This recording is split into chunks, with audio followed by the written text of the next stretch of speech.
Star Aaron Rodgers firing back at critics as he doubles down on his decision not to get the COVID vaccine. I'm an athlete. I'm not an activist. So I'm going to get back to doing what I do best. And that's playing ball. Like, I shared my opinion.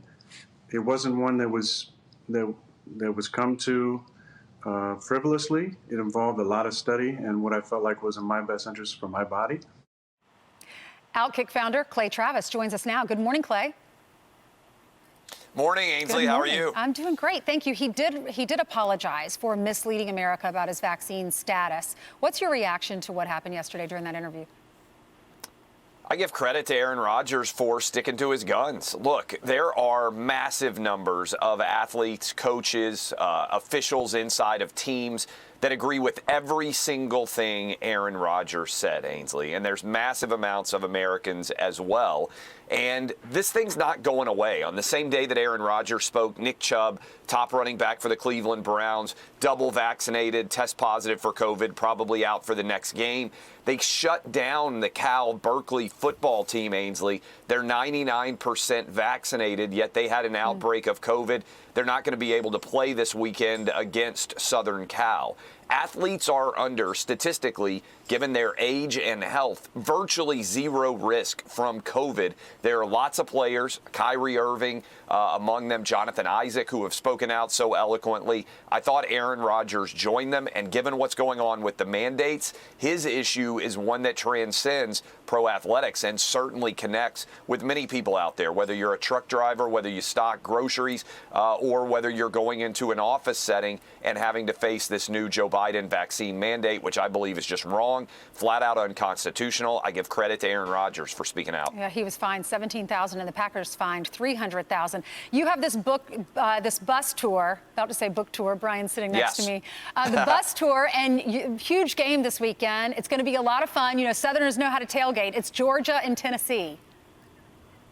That's right. We're going to the Georgia-Tennessee game this weekend in Knoxville. You can see on the board there, we basically have been all over the South this fall. We're going to have a big, fun tailgate celebration. I'm a part of the Big Noon kickoff show, which airs on the main Fox network from 10 to noon Eastern. And number one, Georgia, as you know, Ainsley, has been on a roll. Nobody can score on their defense. Can Tennessee change that narrative? We'll find out. But it should be a heck of a game. I can't wait to see everybody in Knoxville. And then I'll be at the Big Fox event with the Patriot Awards next week down in Florida. Looking forward to seeing a lot of y'all down there as well. All right, let's go through some of the games. Oklahoma, Baylor.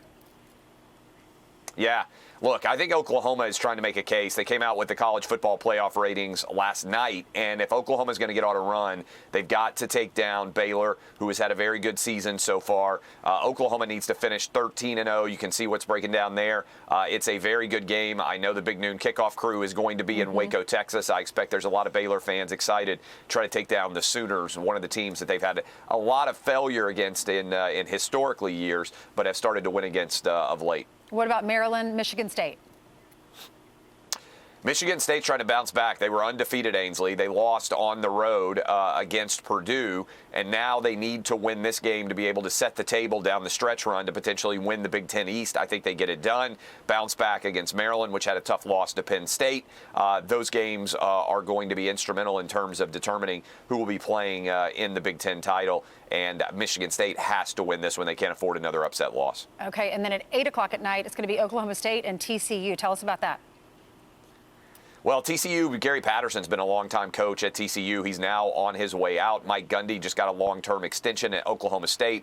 Oklahoma State has aspirations to win the Big 12. They're trying to set up Bedlam, which is the big game they have inside of the state there against Oklahoma. And Mike Gundy's squad has been always a lot of fun to watch. I think they get it done in what should be a great Big 12 battle. Okay. Well, Clay, thanks for coming on with us, and have fun in Knoxville this weekend.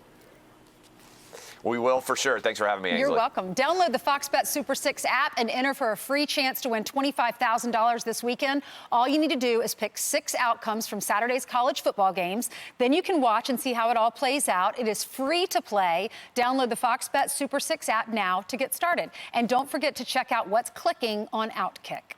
Hi, everyone. I'm Brian Kilmeade. I want you to do me a favor. I want you to click to subscribe to the Fox News YouTube page. This is the only way that I know for sure that you're not going to miss any great commentary, any great news bites, any great interviews coming your way on Fox. You can get it all here on YouTube. So subscribe right now.